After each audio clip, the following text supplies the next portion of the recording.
Okay, hello, this is me here with my fourth video of my 1968 Chevelle restoration project. Right now, I'm going to talk a little bit about the ID plate that is on the inside of the firewall of the car.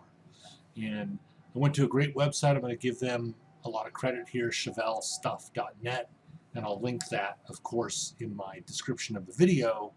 So let's just get right into it. If you look on the body plate,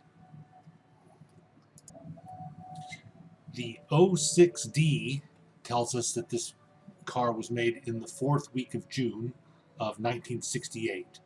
I'm not sure what the other numbers are. I think they're just like serial numbers. Another number I want to focus on is on the second line that begins with the letters BF. The BF is the alphanumeric that describes the where. So we know that this car was built in Fremont, California. Finally, or not finally, but additionally, we see the style there, and I'm going to spend a little bit of time talking about this. It says 68 13 637.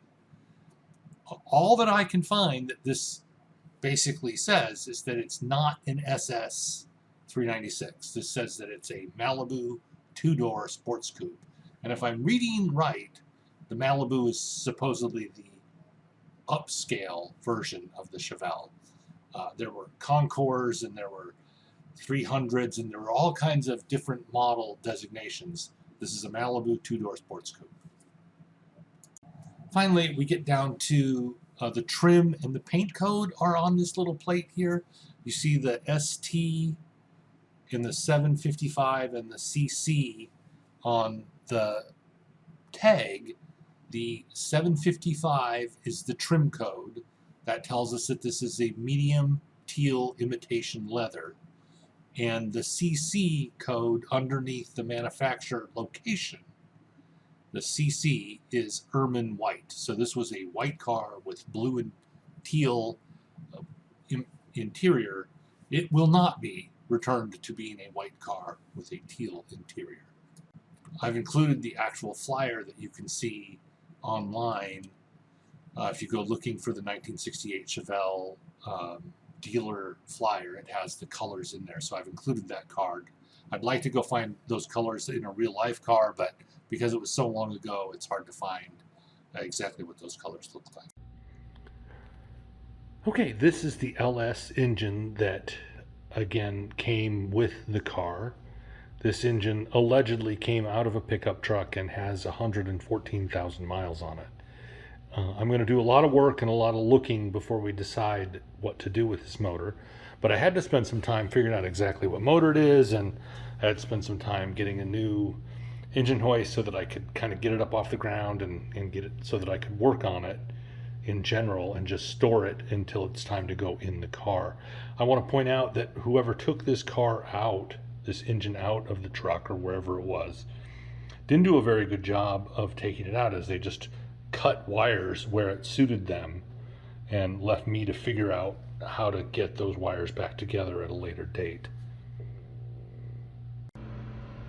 I'm keeping for now, but not intending to reuse the oxygen sensors. I'm saving them just in case the new engine, when I kind of get it ready to go, still wants an oxygen sensor, and that way I have the cables to kind of see what I'm connecting into. I'm also going to take off these hoses here. These hoses serve no purpose other than being in the way and dangling around, and they're not going to get reused, so off they go. Okay, last little bit here is about the engine. I was looking for a serial number on the engine to then go back and cross against what vehicle it came on and what the stats of the engine were. Apparently that can't be done. There's no way to look up a serial number. I would have thought this paper tag that I have pictured here would have helped, but no, that didn't do it.